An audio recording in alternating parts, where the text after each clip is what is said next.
Olá, tudo bem com vocês? Espero que sim. Sejam bem-vindos a mais um episódio dessa série que nós estamos estudando, relembrando a história da Reforma Protestante. Meu nome é Robert e é muito bom ter você aqui.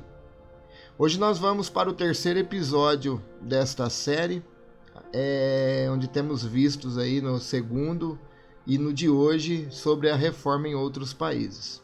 Hoje nós vamos ver a reforma protestante, como ela se deu no país da Inglaterra e também na Escócia.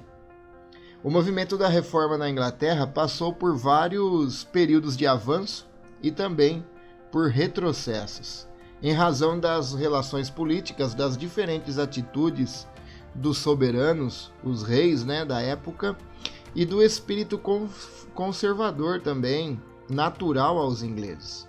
A reforma na Inglaterra iniciou-se no reinado de Henrique VIII, com um grupo de estudantes de literatura clássica e também de estudantes da Bíblia. Um dos líderes da reforma na Inglaterra foi Tyndale. Esse homem traduziu o Novo Testamento para a língua-mãe, a primeira versão em inglês depois da invenção da imprensa. Essa tradução também serviu como referência e modelo para todas as traduções a partir dali. Tyndale foi martirizado em Antuérpia no ano de 1536.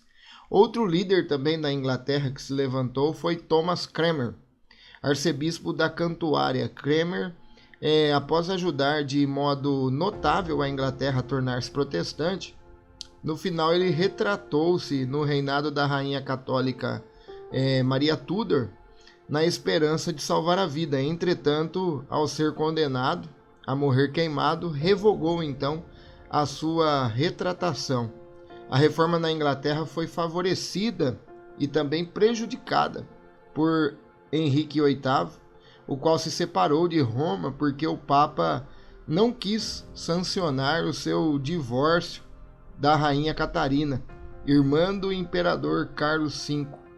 Henrique VIII fundou então uma igreja católica inglesa, sendo ele mesmo o chefe. Aqueles que não concordavam com suas ideias, ele os condenavam também à morte. Sob o governo de Eduardo VI, então, que era muito jovem e cujo reinado foi curto, a causa da reforma progrediu muito na época. Dirigida por Cranmer e outros, a Igreja da Inglaterra foi fundada e o livro de oração foi compilado com sua rica e rítmica forma de linguagem.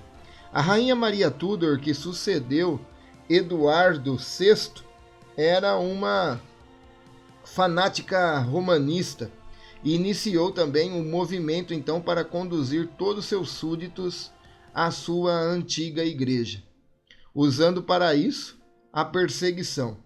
Ela governou somente 5 anos.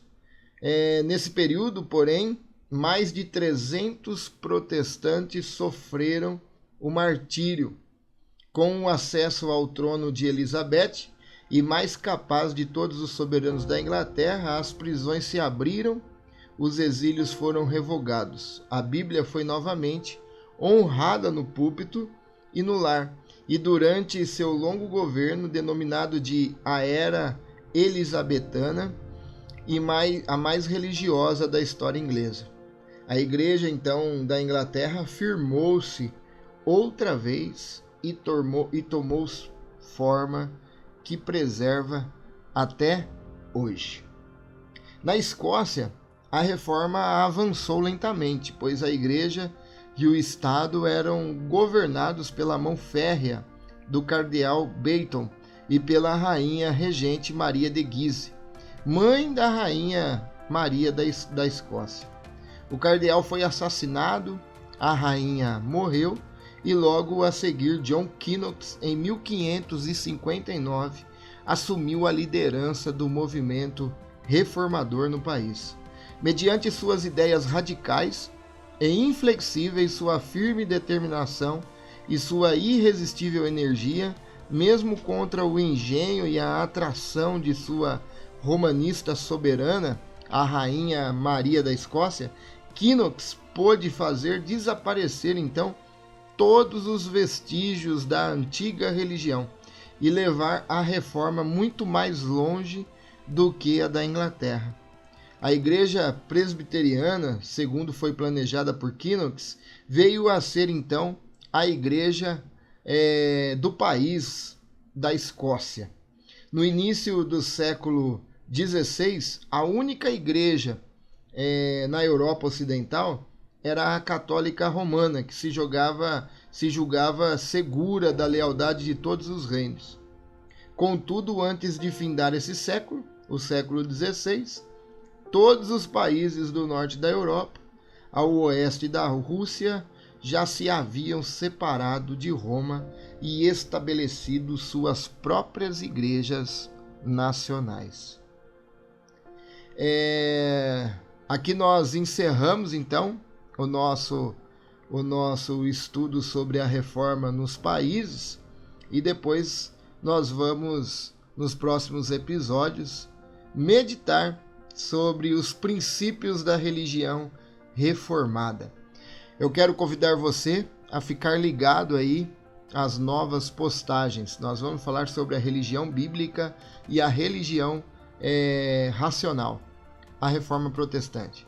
Então, fique ligado para quando já você receber aí a notificação dos próximos episódios, você venha acompanhar juntamente conosco. Meu nome é Robert e foi muito bom ter você aqui hoje.